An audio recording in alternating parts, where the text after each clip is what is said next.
Olá, amigos!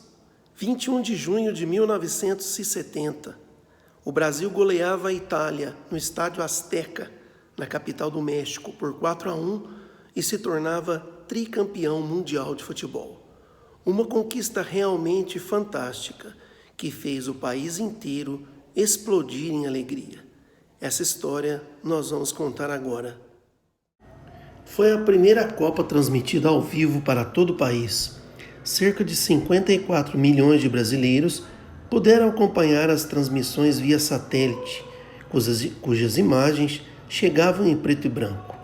Nem todos possuíam televisão, então era muito comum que parentes, amigos e vizinhos se amontoassem nas casas onde havia TV para acompanhar os jogos. Era uma verdadeira algazarra e uma gritaria sem fim quando o Brasil marcava gols durante os jogos da Copa. O Brasil vivia o apogeu do regime militar. Eram os anos de chumbo. O país era governado pelo seu terceiro general-presidente, Emílio Garrastazu Médici.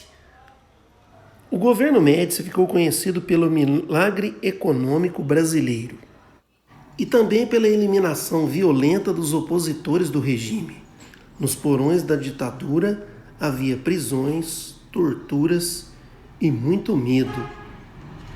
Os principais grupos que lutavam contra o governo eram a VPR, Vanguarda Popular Revolucionária, a ALN, Aliança Libertadora Nacional, e o MR8, Movimento Revolucionário 8 de Outubro. O principal líder procurado na época era o ex-capitão do Exército Carlos Lamarca, líder da VPR e responsável por muitas ações contra o governo. Todos que se opunham ao regime militar eram genericamente chamados de terroristas. Era uma maneira que a ditadura encontrava para convencer a opinião pública que essas pessoas eram perigosas. Se os militares representavam a ordem, essas pessoas representavam então a desordem. Para se ter uma ideia, em plena Copa do Mundo, a ditadura brasileira teve que lidar com o sequestro do embaixador alemão von Hohenlohe, trocado por 40 presos políticos que foram banidos para a Argélia. Mas tudo isso ocorria nos porões da ditadura.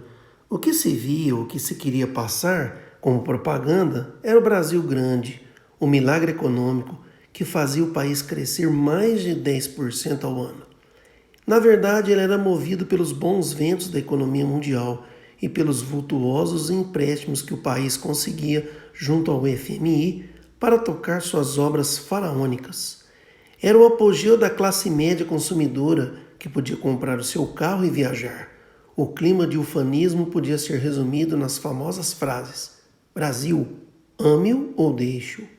Ou então aquela famosa: ninguém segura este país. Na verdade, o que se via era uma tremenda concentração de renda, milagre econômico e pobreza convivendo lado a lado. Para completar o clima ufanista, a seleção brasileira encantando o mundo vinha bem a calhar. O presidente Médici queria se sentir como um homem do povo, que ouvia os jogos com o radinho de pilha à mão. O esforço da ditadura para se aproximar do futebol e fazer dele uma poderosa arma de propaganda estava dando certo. O Brasil jogava bem sob o comando de Zagallo, mas a seleção tinha sido forjada por João Saldanha, o João Sem Medo, polêmico, que acabou sendo substituído por Zagallo às vésperas do Mundial. A chegada da seleção ao Brasil foi uma grande festa. Os tricampeões do mundo foram recebidos em Brasília pelo próprio presidente. Todos queriam tocar a taça Jules Rimet, que neste momento simbolizava o triunfo do Brasil que dava certo. Do então prefeito de São Paulo, biônico, Paulo Maluf, os jogadores receberam um mimo, um Fusquinha 0 km para cada um. Tudo com dinheiro público. A ditadura militar também produzia seus escândalos de corrupção. Mas naquele 21 de junho tudo foi festa.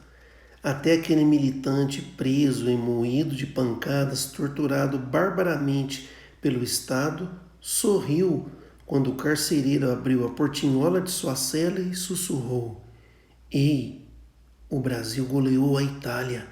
Somos tricampeões mundiais de futebol.